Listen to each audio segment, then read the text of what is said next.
Olá, que alegria estar com você, começando a partir de agora, programa A Vida em Foco, que está sendo transmitido para todo o Brasil, via satélite, canal digital aberto pelo YouTube TV Evangelizar Oficial.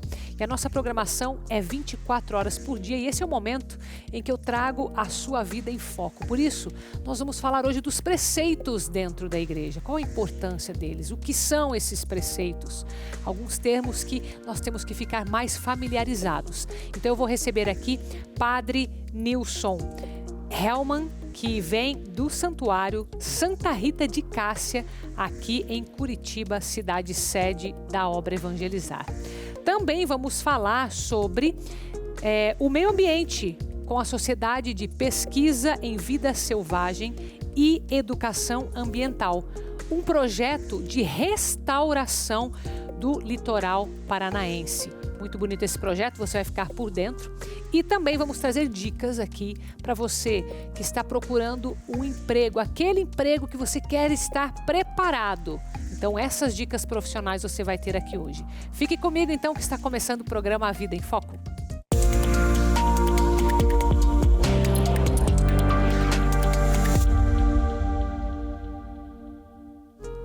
Você sabe o conceito dos preceitos dentro da igreja, o que são, quais são eles principalmente, por que deles existirem, por que nós devemos obedecê-los? São muitas perguntas, né?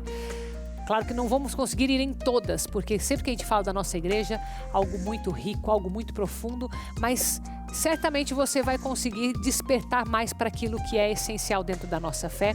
Por isso que eu estou aqui sentada com o Padre Nilson Hellman, que é pároco do Santuário Santa Rita de Cássia, aqui em Curitiba. Muito bem-vindo, viu, Padre? Sua bênção. Muito obrigado. Deus abençoe você, a todos os nossos telespectadores. Obrigada, Padre. Obrigada por ter vindo. Podemos começar com essa definição? O que são os preceitos da nossa igreja?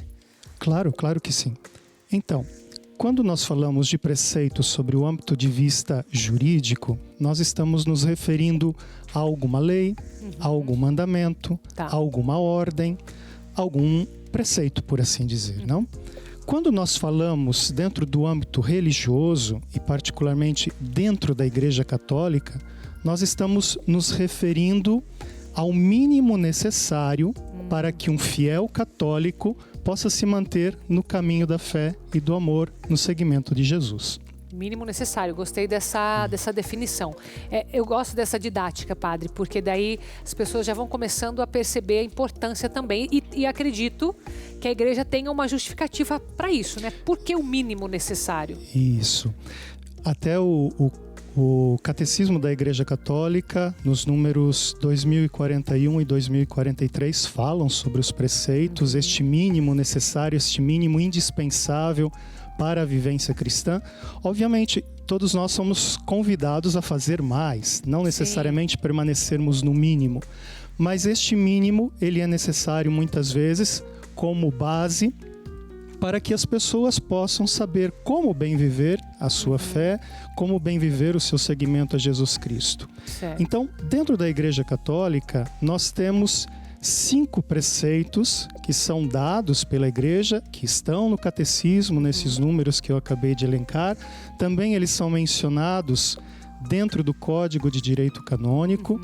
E as pessoas, então, são convidadas a orientar a sua vida a partir desses preceitos. Repetindo, não ficar somente no mínimo, mas são chamados também a evoluir neste contexto. Como bem dizia São Paulo na sua carta aos Coríntios, a gente vai pelo amor, o amor nos impulsiona, o amor nos leva a fazer acontecer a vida de Deus na nossa vida também, não? Sim. Bom, você falou 5 preceitos que estão ali, até convido você, né, consultar o Catecismo da Igreja Católica, que acho que ali vai estar bem detalhado. Isso. Mas, Padre, por exemplo, já eu vou te pedir alguns exemplos, né, desses preceitos. Mas o que acontece se nós rompemos com esses preceitos, se a gente não cumpre? Isso é considerado, por exemplo, dentro da fé católica, um pecado que precisa de uma confissão? Como que é visto isso? Sim, eles são considerados pecados dentro deste contexto. Obviamente, a gente tem que considerar também a situação da pessoa, a liberdade da pessoa, a vontade da pessoa, porque quando nós falamos de pecado, nós temos que também ter estas realidades em debate. Por exemplo, o primeiro mandamento ou o primeiro preceito é assistir toda a missa nos domingos e festas de guarda. Este é um primeiro preceito que a igreja nos dá. Toda a missa, não só uma parte dela. Mas suponhamos que alguém que esteja cuidando de uma pessoa idosa na sua casa, teve um contratempo, se atrasou para sair de casa e chegou na missa um pouco atrasado. Então, isso também consideramos como uma situação um pouco complicada, mas é passível, então, de perdão na medida em que a gente entende que não foi culpa dela, não foi por liberdade que ela realizou este ato, chegar atrasada na missa, não? Nós normalmente dizemos deste primeiro preceito, assistir toda a missa significa iniciar a missa com o canto de entrada e terminá-la com o canto final, depois da bênção. E a gente vê muitas vezes que as pessoas chegam atrasadas ou saem logo depois da comunhão. Então, nós orientamos como igreja a termos isso também claro, não? A missa, ela deve ser vivida na sua totalidade.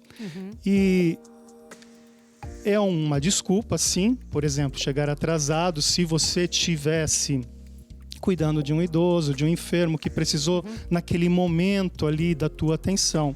Diferente, é claro, se a pessoa chegou atrasada porque estava, sei lá, assistindo futebol, jogando um videogame e daí por relapso acaba não participando de toda a celebração, chegando ali na metade ou ao menos na metade do início. Ou seja, a gente tem que buscar essa consciência também.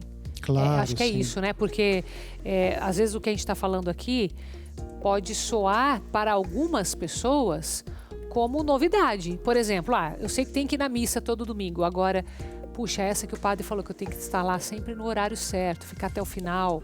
Será que algumas vezes não passou?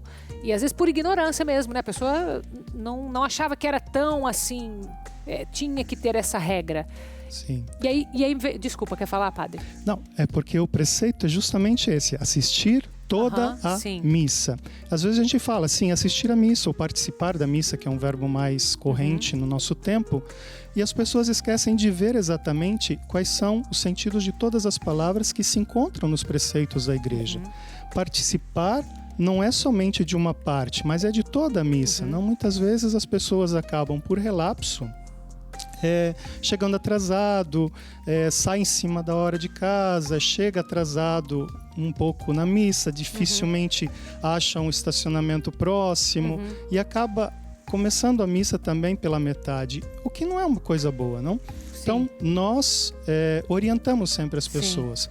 Participar das missas dos domingos e festas, sim, mas de toda a missa. Não? Claro, como dizíamos antes, se tem algum motivo que foi contra as tuas vontades, que fez com que você se atrasasse ou que faz com que você deva sair antes, bom, a gente entende e perdoa também. Não? Sim. E quais que são os outros preceitos que a gente tem? Então, o segundo preceito que nos orienta a igreja é o de confessar-se ao menos uma vez por ano no tempo da Páscoa ou no tempo da Quaresma, por assim dizer, em preparação para a Páscoa do Senhor. Pelo menos uma confissão ao ano nesse período. Justa. É a orientação, Associada a esta confissão também, o terceiro mandamento, ou terceiro preceito, nos prescreve a comunhão uma vez ao ano, ao menos na Páscoa da Ressurreição, que vem associada a essa questão da purificação interior por meio da confissão, da reconciliação com Deus, que nos dá a possibilidade de nos aproximarmos, então, do sacramento da Eucaristia novamente. Veja que são sempre os mínimos necessários. nós poderíamos tranquilamente nos confessarmos a cada 15 dias, a cada mês, o que seria muito salutar. Poderíamos comungar em todas as celebrações dominicais ou em todas as celebrações que participamos. Veja que dentro deste contexto, a igreja como mãe e mestre nos orienta aquele mínimo. Ao menos uma confissão por ano, ao menos uma comunhão por ano. Certo. O quarto preceito, ele é referido à abstinência de carne e ao jejum, não? Nos dias que são, obviamente, prescritos, orientados pela igreja. Nós temos 2 dias onde a abstinência de carne ela é necessária. Na quarta-feira de cinzas e na sexta-feira santa. E acompanhado a abstinência de carne, temos também o convite para realizarmos o jejum. São 2 coisas distintas, não? Que às vezes a gente faz um pouco de confusão aí nessa história. A abstinência é deixar de comer um determinado alimento. Neste caso, para nós católicos, a carne vermelha. O jejum é a redução dentro da realidade de saúde de determinadas pessoas, obviamente, porque não podemos também generalizar todas as situações. Então, dentro deste contexto, reduzir o número de refeições. Nós orientamos uma refeição para que a pessoa possa bem viver aquele dia também, educando o seu corpo e a sua alma para o encontro com o Senhor.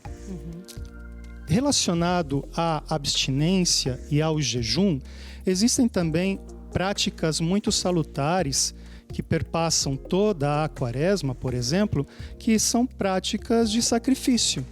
Muita gente faz sacrifícios para se educar o seu corpo, educar a sua alma. Por exemplo, não vou acessar as minhas redes sociais durante 40 dias, durante toda a quaresma. Não vou... abrir mão de alguma coisa que vai fazer diferença para ela. Então nós temos ali 3 conceitos bem distintos, não? Abstinência, jejum e sacrifício, que caminham juntas. O sacrifício não é um preceito. Sim, mas ele está vinculado. Contempla esta realidade. Então, e o último preceito que nós temos, que é dado pela igreja, é o ajudar a igreja em suas necessidades. Particularmente em suas necessidades materiais, segundo o costume de cada região.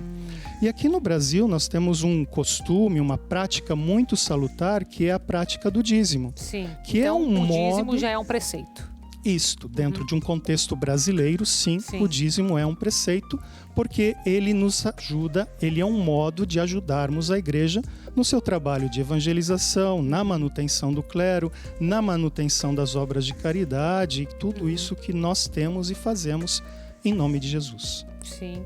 Acho que é totalmente possível de cumprir esses preceitos, né, padre? Então fica o convite para você, claro, como igreja, como mãe mesmo, né? A mãe às vezes obriga as coisas e é pelo bem, né, padre? Isso. Que bom. Obrigada pela tua presença, viu? Eu que agradeço. Sempre bem-vindo à Obra Evangelizar. Amém. Fique comigo porque no próximo bloco a gente fala sobre meio ambiente, sobre uma grande área que está sendo restaurada no litoral do Paraná. Volte comigo, a gente sai com as imagens da cidade de Sobral, no Ceará, canal 45.1. E uma cidade que tem pouco mais de 210 mil habitantes. Volto logo com você.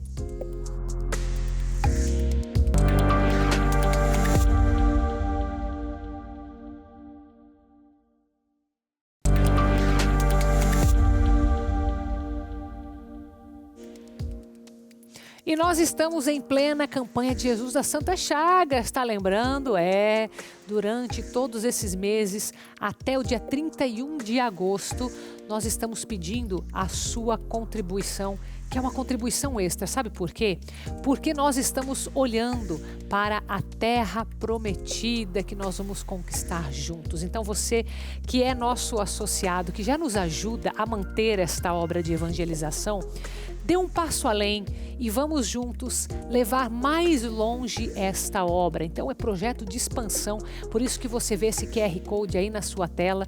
É uma doação extra muito necessária, muito importante e que eu convido você a fazer neste momento. Você pode fazer pelo QR Code, mas também de outras formas, tá? Você recebeu um boleto amarelo, você que é nosso associado, tem aquele boleto amarelo para essa contribuição extra. Você pode também ir no nosso site padrereginaldomanzotti.org.br e lá você consegue fazer a sua doação, ou pelos telefones que nós temos disponíveis, tanto pelo WhatsApp quanto fazendo uma ligação. Curitiba, região metropolitana, 0 operadora 41 3221 6060. Brasil inteiro, 0800 410 6060.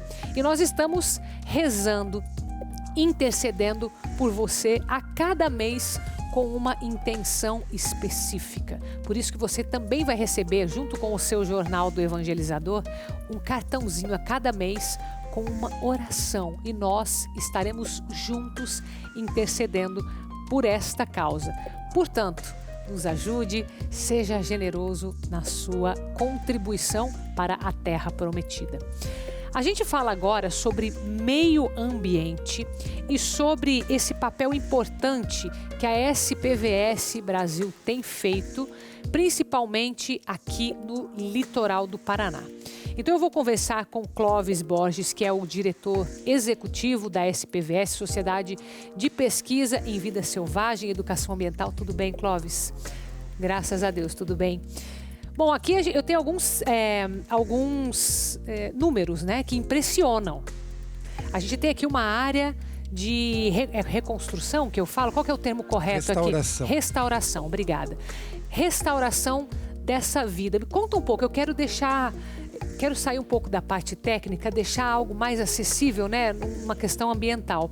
O que é essa reconstrução? Do que se trata esse grande projeto da SPVS? Bom, o contexto inicial para a gente iniciar, para dar início para essa conversa, é explicar para que proteger áreas naturais, né?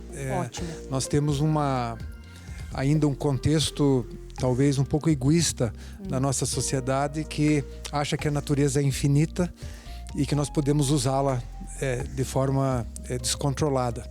E temos feito isso ao longo das últimas décadas. É o caso do Paraná, que é um estado em grande parte devastado. E essas áreas naturais, que muitas vezes são consideradas áreas improdutivas, na verdade são áreas que produzem. Elas produzem natureza. E para explicar um pouco melhor o que é a produção da natureza, a água que nós bebemos vem das áreas naturais. Tá. O equilíbrio do clima, a biodiversidade que se fala, né? A biodiversidade, as espécies em cada um dos ambientes naturais que existem, que são muitos. Nós estamos vivendo um momento mais complicado nas nossas vidas, que são as mudanças climáticas. E as áreas naturais são um tipo de um regulador, de alguma forma? Um regulador, ele evita que esses eventos extremos que vêm acontecendo sejam tão intensos. Então, se você não tem áreas naturais protegendo o entorno de uma cidade ou mesmo uma área agrícola, esses eventos vão ter muito mais intensidade, vão causar muito mais prejuízos, principalmente para as comunidades menos favorecidas, que não têm opções de se deslocar de um lugar para o outro, ou não tem como manter suas culturas, e acabam perdendo. É um problema econômico e um problema social. Então, é muito importante inserir a conservação da natureza como uma demanda social, uma demanda de importância estratégica para a nossa qualidade de vida e para o funcionamento de todos os negócios. E é nesse contexto que a gente vem trabalhando, não só no litoral do Paraná, mas esse projeto de restauração de áreas que foram degradadas por atividades como a criação de gado na região. Nós tivemos a oportunidade de criar reservas privadas e do começo dos anos 2000 a gente vem fazendo um trabalho É um projeto longo. Toda a restauração de áreas, né, é longa. Porque essa reconstrução ela é um replantio de árvores? Como que é na prática? Depende de cada ambiente. Então, no caso de áreas aqui no litoral, você tem a Mata Atlântica, são vários tipos de vegetação diferentes. Em cada uma dessas em cada situação, você tem uma intervenção distinta. Esse projeto que foi desenvolvido nos últimos 2 anos envolveu uma área de quase 1.000 hectares. As reservas que nós mantemos são 19.000 hectares nos municípios de Guaraqueçaba e Antonina. E foram produzidas 170.000 mudas, mais ou menos, de espécies nativas, com 3 tipos de intervenção, explicando como se faz restauração. A primeira delas é quando você tem ainda uma área de pastagem, uma área já bem degradada, você não tem mais vegetação nativa. Então você escolhe aquelas espécies que têm crescimento rápido, aquelas espécies nativas que gostam de sol e crescem muito rápido, porque a primeira coisa que você tem que fazer numa área dessas é um sombreamento. O sombreamento enfraquece essa gramínea desaparece, e a chuva de sementes que tem na região, que vem das áreas que estão protegidas, e a dispersão de sementes feitas por animais em geral, cada animal se alimenta de um tipo diferente de semente, de fruta. Eles mesmos vão fazer esse plantio Eles vão fazer esse plantio depois que você cresceu essas árvores ali essas que aguentam pioneiras. o sol. Você quebrou a insolação. Essas espécies mais exigentes, elas não suportam a insolação, então você precisa do sombreamento, precisa quebrar a resistência da gramínea, e aí vem a restauração. Essa é uma das práticas. Uma segunda prática que foi desenvolvida por esse projeto, ela foi mais em pequena escala, mas falando daqueles proprietários que estão no entorno de áreas protegidas, dos parques, que tem pequenas áreas de agricultura, muitas vezes com muito pouco valor agregado. São monoculturas de banana, de pupunha. A ideia nesse caso é você implantar o que se chamam sistemas agroflorestais.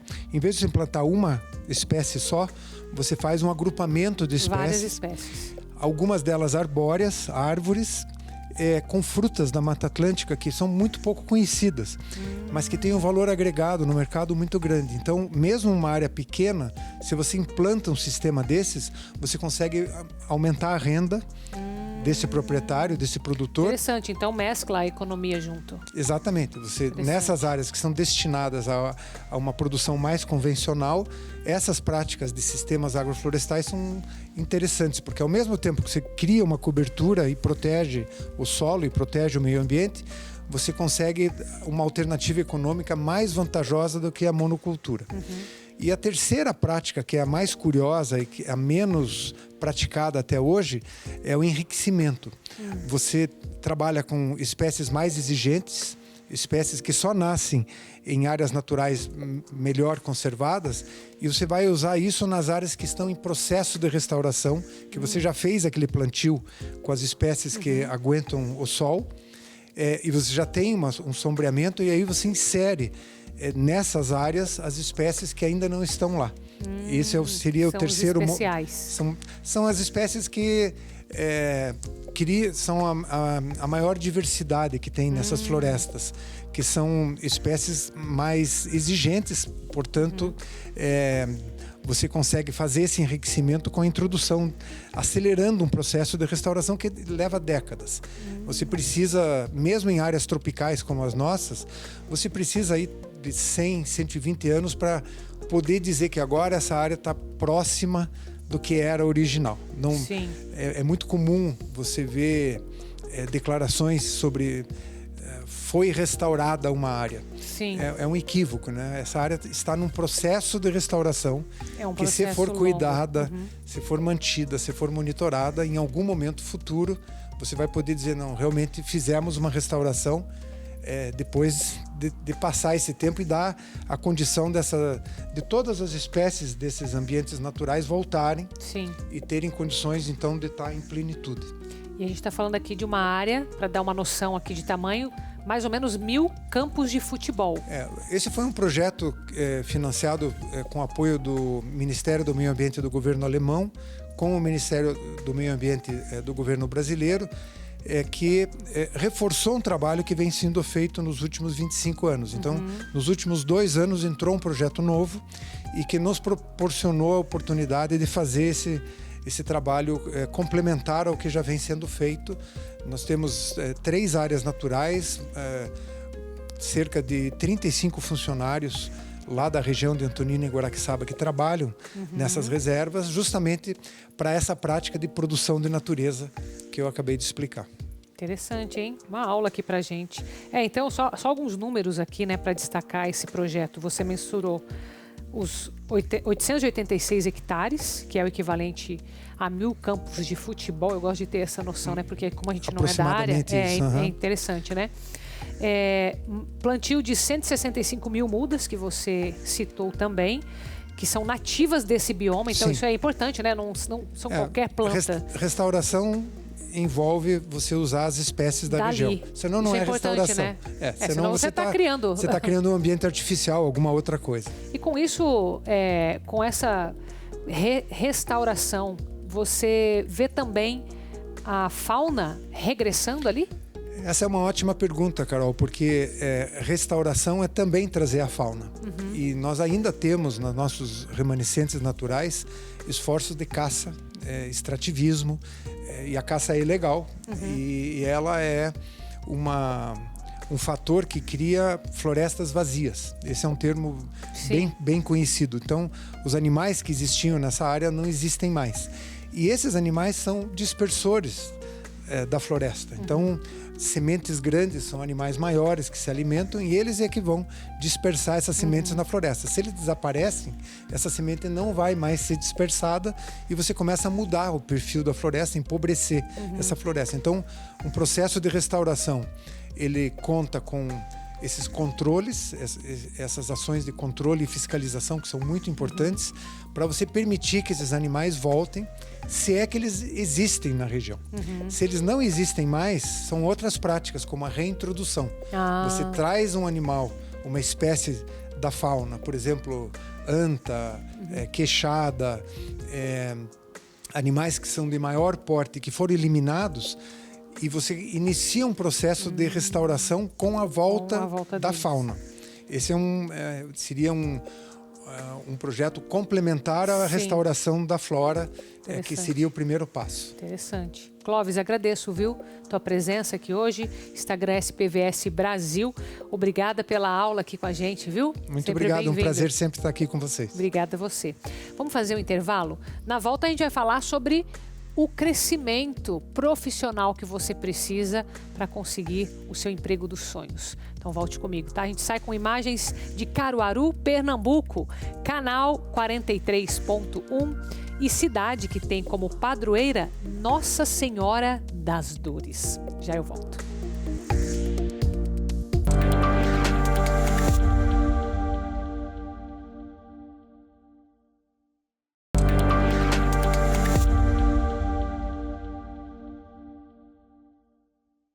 E nós estamos com o maior festival de música católica da TV brasileira, com as inscrições abertas. É o VEM, Festival Voz, Evangelização e Música. E eu quero você inscrito até o dia 12 de maio, que é quando nós encerraremos as inscrições.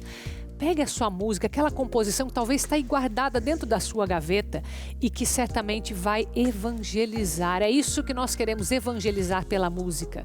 Então, faça a sua inscrição no site vemfestival.com.br. Lembrando que este ano de 2024 nós temos um tema: as Santas Chagas. Então se inspire, talvez você seja um intérprete, conhece alguém que tem uma música, converse com essa pessoa, faça sua inscrição e venha. Quem sabe você vai ser um dos 16 candidatos que vai pisar aqui nos palcos da TV Evangelizar, mostrar a sua música para o Brasil inteiro. Quem sabe esse é exatamente o ponto em que você se encontra. Então dê esse passo, vem com a gente, vemfestival.com.br. E falando nisso, a gente fala em crescimento profissional agora, hein? Crescimento profissional é algo que as pessoas buscam não somente na hora de procurar um emprego, que pode ser um emprego dos sonhos sim, mas também nessa ascensão de carreira. Então hoje eu vou entrar com um objetivo já pensando lá na frente. Esse é o nosso assunto de agora. Então, deixa eu dar as boas-vindas aqui para a Mariana Gazzola, que é treinadora Febracis Paraná. Seja muito bem-vinda, viu, Mariana? Prazer é todo meu, Carol. Uma alegria estar com você. Obrigada a você. A gente tem, assim, uma fórmula para aumentar esse crescimento pessoal, essa potencialidade que a pessoa tem. Como que você vê isso? A gente atribui dentro da Febracis muito com o termo do autoconhecimento, que é a questão da autorresponsabilidade. O se conhecer primeiro, o entender que eu tenho um livre-arbítrio e eu sou responsável pelos meus resultados. Então a gente entende que temos potencialidades, temos essas potencialidades que muitas vezes ficam escondidas, mas que com uma visão muito clara de futuro, de onde queremos chegar, a gente consegue potencializar e tirar, talvez, aqueles impedimentos que existem dentro de nós para realizar nosso foco, nossos objetivos. Tá, você falou uma coisa, então, interessante. Quando a pessoa, se ela estiver procurando um emprego ou se ela está procurando, de repente, uma posição diferente mesmo, essa ascensão na carreira, ela tem que ter essa clareza primeiro, então, do que ela quer, mesmo que ela esteja começando. Você acha que isso é o ponto inicial ou não? Eu acredito que sim, porque a partir do momento que a gente se conhece, a gente sabe as nossas potencialidades, a gente consegue enxergar, ir para o mercado de trabalho e entender, opa, essa carreira aqui é mais comercial, eu tenho uma perspectiva mais comercial, então isso daqui é ok para mim. Opa, eu tô indo para uma vaga que talvez seja mais escritório. Opa, eu não me identifico muito com escritório, então talvez não vá. Então, essa questão de entender o que se passa, a minha habilidade é mais comunicação, minha habilidade é mais estar interno, é processos. Então, e isso vem muito do autoconhecimento, autorresponsabilidade, algo interno mesmo, onde a gente possa estar potencializando isso, Carol. Então, você acredita que, por exemplo, a pessoa que tem essa visão de si, que ela se conhece, ela precisa, a partir daquilo que ela já tem desenvolvido para crescer na carreira? Ou você acha que um caminho válido também seria... Bom, eu sei que você deu o exemplo. Eu não sou muito de escritório. Mas eu sei que é importante que eu desenvolva isso. Você acredita que o caminho é desenvolver, mesmo que a pessoa não se veja fazendo aquilo pelo resto da vida? Ou você acredita, e não sei se tem uma resposta só, ou se isso varia, ou você acredita que a pessoa ela tem que, já pela aptidão natural, seguir naquele caminho? Porque são desafios diferentes, né? Sim, são desafios diferentes. Porém, o que eu acredito, né? Trabalhando com o desenvolvimento humano e também tendo a perspectiva de já ter trilhado essa carreira. Não sei se posso trazer um pouquinho, mas vou trazer a minha questão pessoal, né? Eu tenho uma característica mais de influência, mais de dominância. Eu trabalhei anos da minha vida dentro de uma instituição bancária e fui muito feliz lá dentro. Só que o que eu entendi lá dentro? Que dentro, né, da Febracis, a gente trabalha muito com perfis comportamentais. E nós temos 4 perfis internamente dentro da gente. E esses perfis comportamentais, geralmente tem uns que são mais alavancados e outro um pouco mais abaixo. Isso não quer dizer que eu não tenha. Isso não quer dizer que eu não possa, Carol, tá desenvolvendo, né? Por exemplo, por um período eu preciso trabalhar num escritório. Então, eu vou pegar essa habilidade. Isso, só que eu quero estar lá, eu quero ser, sei lá, um presidente nessa empresa, eu quero ser um gestor nessa empresa. Então, só que para mim ser gestor, eu preciso passar primeiro por esse passo aqui. Mais uma questão de estratégia do que apenas exatamente. Tá. E por isso a necessidade de se conhecer. Vai ser durante um período. Qual é o período? Qual é a meta que eu determino para ficar nessa função? Eu vou ficar 6 meses? Eu vou ficar 1 ano? Então, nesses 6 meses, nesse 1 ano que ficar, eu vou me desenvolver para ter os melhores resultados e atingir, digamos, a minha visão, né, positiva de futuro. A minha visão positiva que talvez seja o cargo de gestão, que daí provavelmente, talvez esteja intercalado lá com a questão de esse sim é o cargo dos meus sonhos. Aí sim a aptidão tá lá, entendi. Isso. Mais à frente. Então é um abrir mão por um tempo para mais na frente viver aquilo. Exatamente. Tá. Exatamente. Mariana, você mencionou perfis. É importante nesse crescimento de carreira que a pessoa conheça o seu perfil. E quais são eles, esses 4 que você citou? Muito importante, Carol. Tem o termo DISC, não sei se você já ouviu falar ou se o pessoal de casa já ouviu falar. DISC. Dominância, influência, estabilidade e conformidade. Cada perfil tem suas características. O dominante envolve mais resultados. O influente é aquela característica de conversar, de se comunicar mesmo.